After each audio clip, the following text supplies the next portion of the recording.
Metafísica 8. Significado metafísico de los 10 mandamientos de Moisés. Parece ser que aún no se ha podido comprobar si Moisés era lo que dice la Biblia, o si era realmente el hijo de una princesa egipcia hermana de Ramsés II. Su nombre significa extraído de las aguas en el simbolismo bíblico, y como la Biblia, en gran parte está formada por relatos simbólicos destinados a proteger la gran verdad contra las interpretaciones erróneas de aquellos que no tengan la madurez necesaria para ponerla en práctica. Es muy posible que todo el relato bíblico, respecto a su nacimiento hebreo y su adopción por la princesa, sea también simbólico y no histórico. En todo caso, la verdad de su procedencia no afecta lo que él enseñó. Moisés sí fue un gran iluminado, un gran maestro de la verdad metafísica, que no solamente liberó al pueblo hebreo de la esclavitud y las condiciones infrahumanas en que se hallaban, sino que también enseñó a muchas tribus errantes que se fueron agregando a su grupo en el desierto. Y por esta razón fue que tantas razas distintas, descendidas de aquellas tribus, adquirieron el culto monoteísta, un solo Dios, conservándolo hasta hoy. Tal abigarramiento de gentes, algunos totalmente primitivos, que no sabían respetar lo ajeno, que mataban a otro porque les molestaba, que dejaban perecer de mengua a los ancianos porque les representaban, cada uno, una boca más, para quienes una mujer no era sino una hembra perteneciente a todos, y otros no tan primitivos, como los judíos que habían vivido esclavos de los egipcios,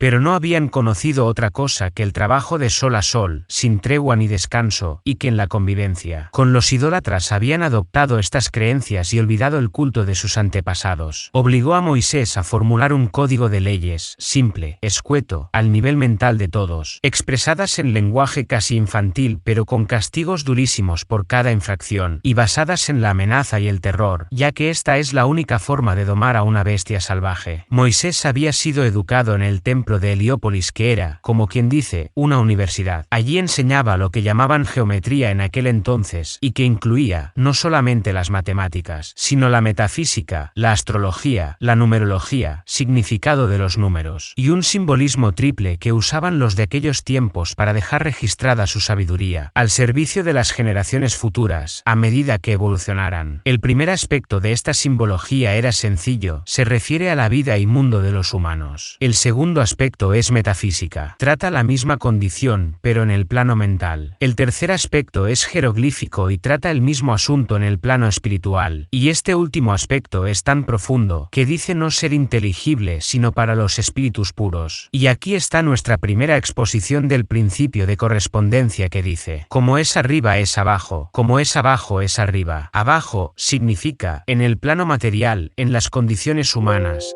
en lo visible.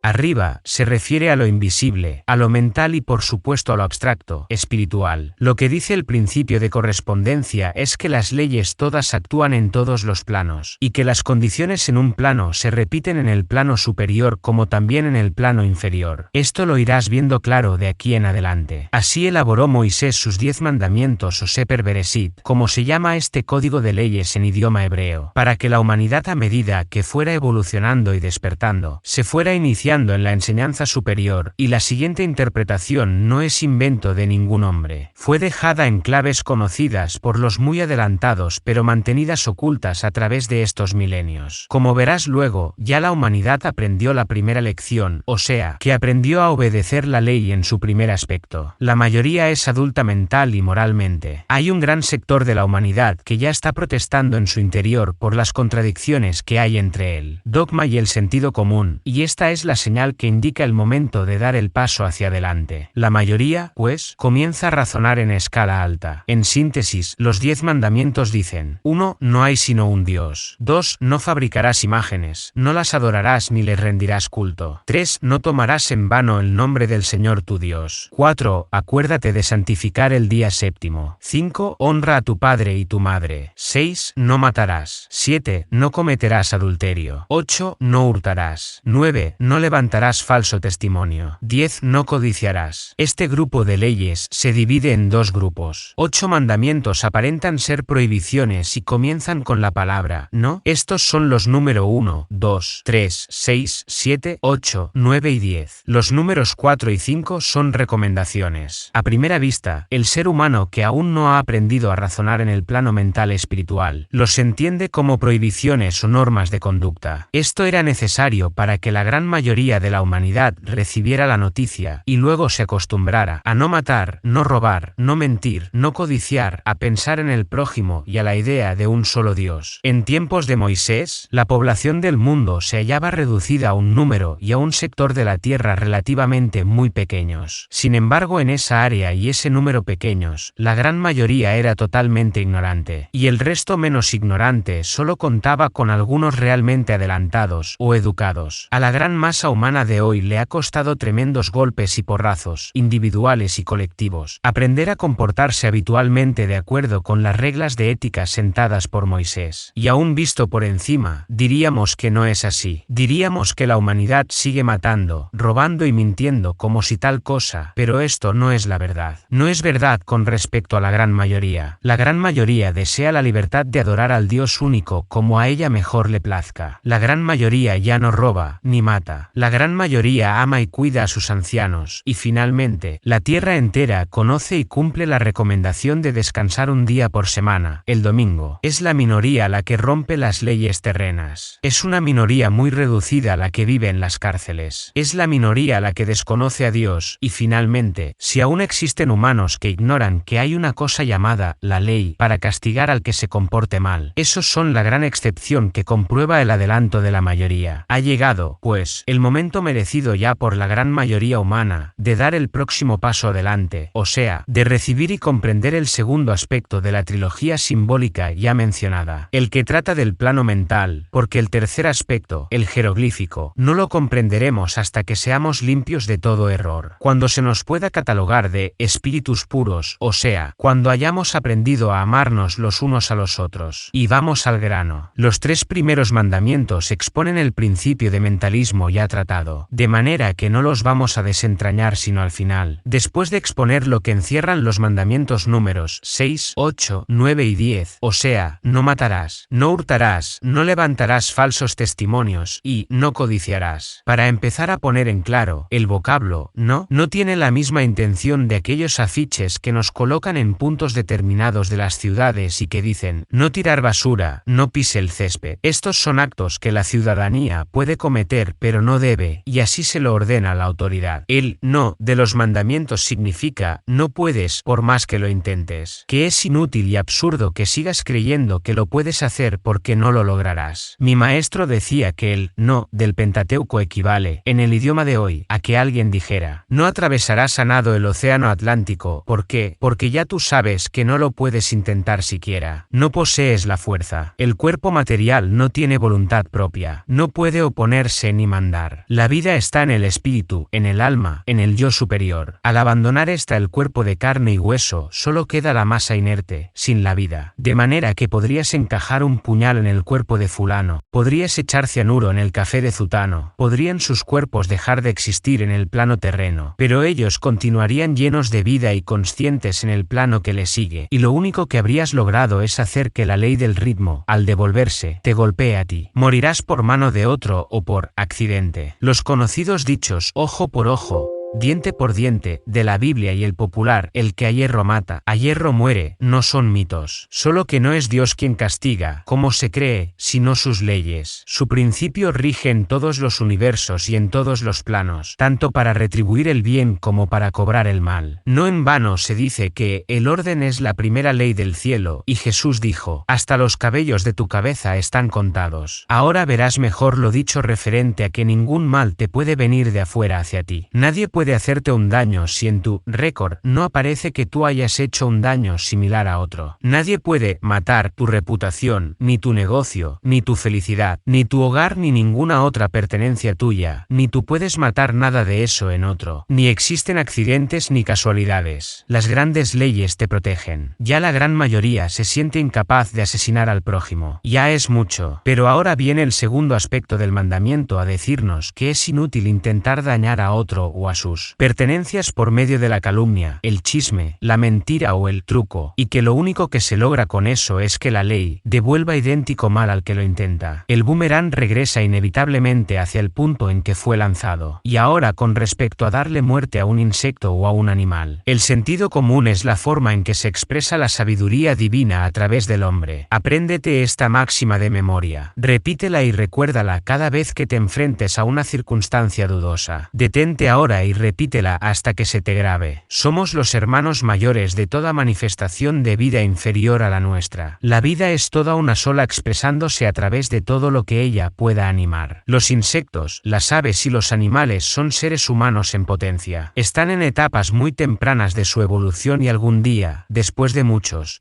milenios adquiriendo sustancia y materiales, experiencias y prácticas, elevándose de forma en forma, de reino en reino, llegarán a condensar todo esto en la forma exterior de un ser humano. Casi nunca se retrocede, es decir, que se puede estacionar y retardar, desviar y optar por un camino distinto. Pero el ejemplo de no retroceder jamás lo da nuestra Tierra. Ella jamás vuelve sobre sus pasos. Empleó millones de años en transformarse de nebulosa en planeta y allí en producir seres vivientes. El día jamás se devuelve de las 7 de la noche a las 12 del día del mismo día. El hombre no puede destruir su esencia para renacer en un animal. Sabiendo todo esto, al contemplar un animalito viviente, debe darnos una compasión muy grande pensar el trabajo que está haciendo y que le está costando. Aprender a movilizarse, a adaptarse y manejarse en su mundito de una dimensión, y que al destriparlo con el pie le estamos cortando en seco su minúscula, aunque valiosa experiencia. Esto lo aprenderás mejor en el principio de vibración. Pero, y es un pero muy grande, la sabiduría divina, a través del sentido común, nos convierte en jueces aún siendo los hermanos mayores. Vamos a decir que un día en nuestra casa limpia, ordenada y aseada, aparece una cucaracha o una chiripa. Estoy cansada de verte dar el salto con el zapato en la mano y,